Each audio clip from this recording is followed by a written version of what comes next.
kalamay. Ayan po guys. Ayan po.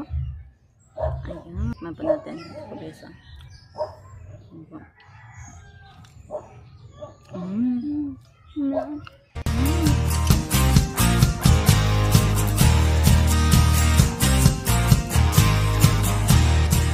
Hey guys, good afternoon. Once again, this is Gardening with Baby Greens and welcome back po again sa ating channel.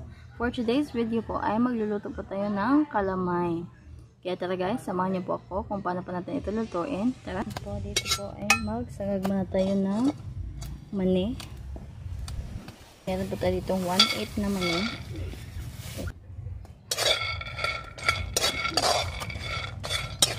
Lutuin lang po natin ito sa maging ganito na po yung kanyang kulay. Ayan, pag ganyan na po guys, luto na yan. Hanguin na natin. Nakaset aside na po yung atin pong mani. Lutuin na po natin yung atin pong malagkit. Unahin na po natin ilagay yung atin gata. At para po malaman po natin kung gaano po karaming gata yung atin pong ilalagay, sukatin po natin. Ayan po. 1 cup. 2 cups. 3 cups. 4. 5 and 3/4 cup. Lutuin na po natin ito or haluin po hanggang po sa ito ay kumulo. Saka po natin ilalagay yung ating malagkit o yung ating glutinous rice flour. Ayan guys, nakulo na po yung ating gata. Kaya dito po ilagay na po natin yung ating glutinous rice flour. Ayan po, maglagay po tayo dito. 2 cups.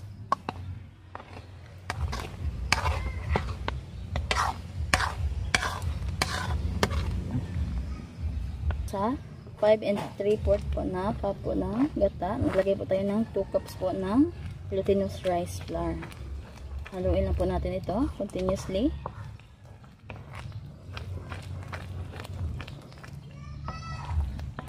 Po. Pag-mix lang po natin ang pag-mix. At kapag ganito na po siya, pwede na po tayo dito maglagay po ng ating sugar.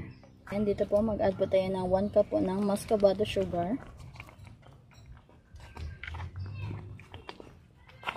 Wala na yung sauce ko.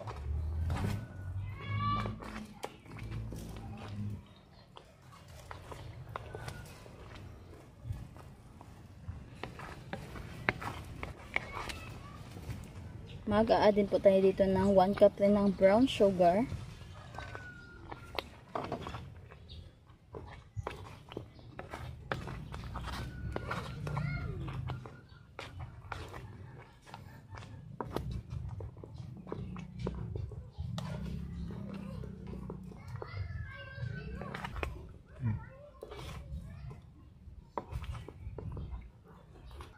Mukhang kulang pa nga siya sa kulay guys. Kaya mag-add pa po tayo ng 1/4 po ng cup ng muscovado sugar.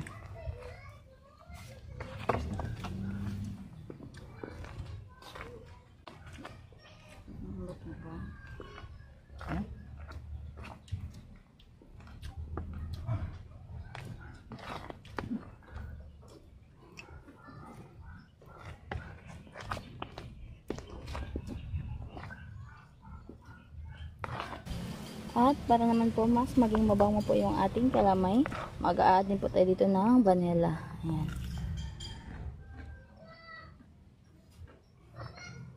Ito po pala ay 30 ml o 1/8 cup po ng vanilla.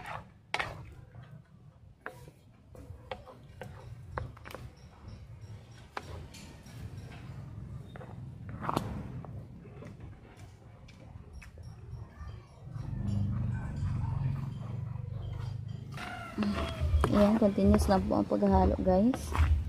Huwag niyo pong tigilan, baka po masunog yung ilalim at dumikit. Ayan po.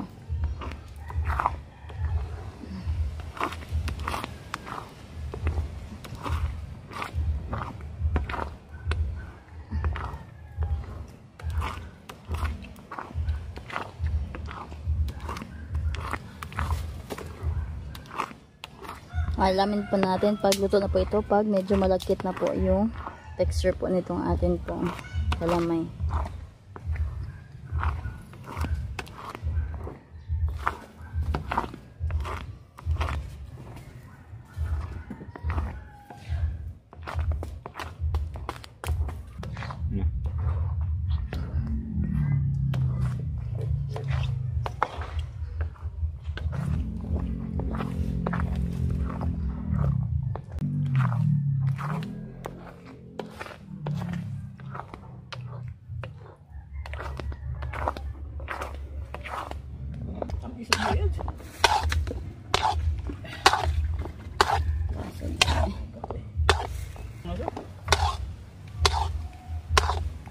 continuous lang po ang paghalo hanggang po sa maging ganyan na po siya kalapot. Ayan guys, malapit na po tayong matapos. Ayan, malapit na po yung maluto. And before pa yan maluto guys, maglalagay po tayo ng peanuts. Ayan, ito po yung sinangag ko natin na peanuts kanina. Konti lang po yung ilalagay natin.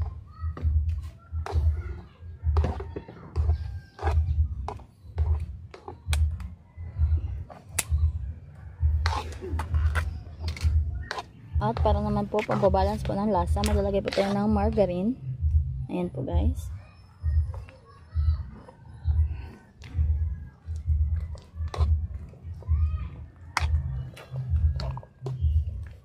Star margarine nga pala yung ginamit natin dito guys. Yun pong may timpla na, ayan. Kaya po hindi na po tayo naglagay pa ng asin. Ayan, continuous na po ang paghalo.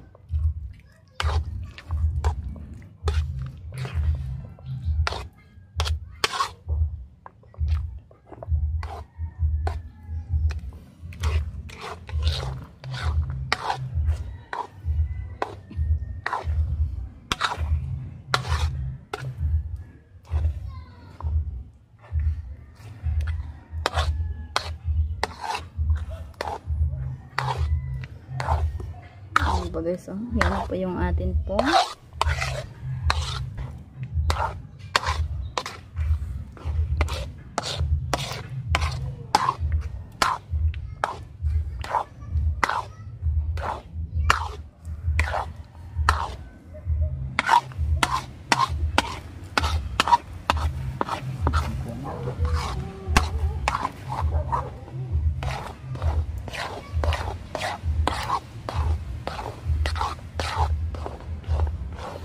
naluto na rin po yung atin pong kalamay.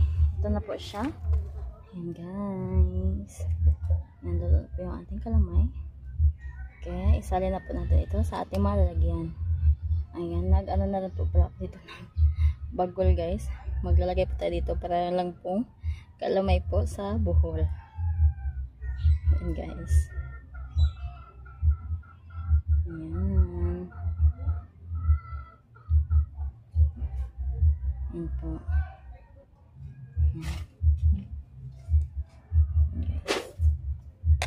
Ayan po guys. Yung iba naman, dito naman natin ilalagay sa atin pong disposable Tupperware.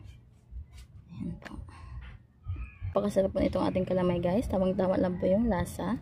Hindi po siya over sa tamis. Ayan po. Ayan. Ayan, sakto na ito guys. Ito. Ayan po guys. Oh. Ayan. Pangalawang lalagyan. Ayan po. Salin po natin to dito. Ayan po guys.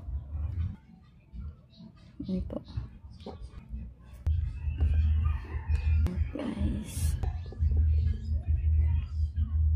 Ayan guys. Yan na po yung ating kalamay. At mag-sprinkle po tayo dito sa ibabaw ng kaunting peanuts. Ayan po. Kaunting peanuts lamang. At ayan na po. Ayan guys, ito na po yung ating kalamay. Ayan po. Ayan. Hey guys, at ayan po, naluto na rin po yung ating kalamay. Ito na po siya guys. Ayan po. Ayan. Ayan po guys. Ayan, papakita ko po sa inyo guys kung gaano po kaganda yung ating kalamay po na ginawa. Ayan po siya guys. Oh. Ayan. Ayan po guys. Ayan po. Napakasarap po nitong ating kalamay po na ginawa. Ayan. At hindi lang po yan guys. Meron din po tayo dito. Ito po yung nagtry po tayo maglagay po sa bagol guys. Para naman po mas maganda. Sabi po kasi nila, mas masarap daw po ang kalamay pag nasa bagol. Yan, hindi ko na po siya sinuled guys. Kasi kakainin naman po natin ngayon. Ay, namin pala. Ito po yung aking kapatid. Kasama ko po mag-taste po nitong ating ginawa po na kalamay. Yan po guys. Ito po yung ating kalamay. Oh. Ayan po guys. So sticky. Ayan. Napakasarap po talaga nito. Titikman na po natin. Yan, papakita ko po sa inyo guys kung gaano po kalapot yung ating calamari. Ayan po. Ayan. At saka naglagay din po pala tayo dito ng peanuts ha. Toasted peanut po yung nilagay natin guys. Ayan. Ito po guys, kain na po tayo. Ayan. Tikman po natin. Ito po guys ha. Ayan po.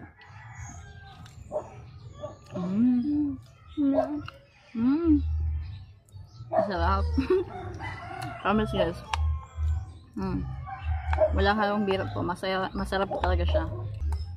At saka guys ha, saktong-sakto lang po yung kanyang tamis ha. Hindi po siya masyadong matamis. Kaya kung ayaw nyo po sa masyadong matamis guys, saktong-sakto lang po yung ating timpla po para sa inyo. Saka nag-complement din po yung lasa dahil nalagyan po natin ng margarine. Na-balance po yung tamis niya. By the way guys ha, yung nilagay pala natin na margarine ay salted margarine. Kung ang nilalagay nyo po na margarine ay yun pong unsalted, maglagay po kayo ng salt, pampabalance na po ng lasa.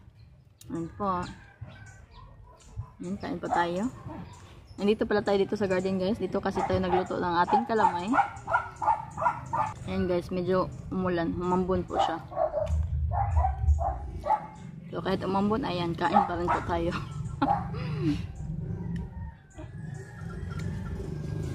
By the way guys ha, yan po yung ating kangkong. Last time po, kung naalala nyo yun, yan po yung hinarvest po natin. Ayan po, abong na rin po. Ayan po, pwede na rin po siyang harvestin. Saka ito naman po yung ating patola or sikwa. Yan, madami po yung bunga guys ha, hindi lang po siya siguro masyadong makita dahil medyo malayo po. Pero ang dami na po niyang bunga. At saka malalaki po ang bunga nitong ating sikwa po ngayon. Ayan guys, lumakas na po yung ulan. Ayan guys. Ayan, yan lang po guys kasi malakas na rin po yung ulan. Ayan, thank you po for watching and see you po on my next vlog. Bye bye!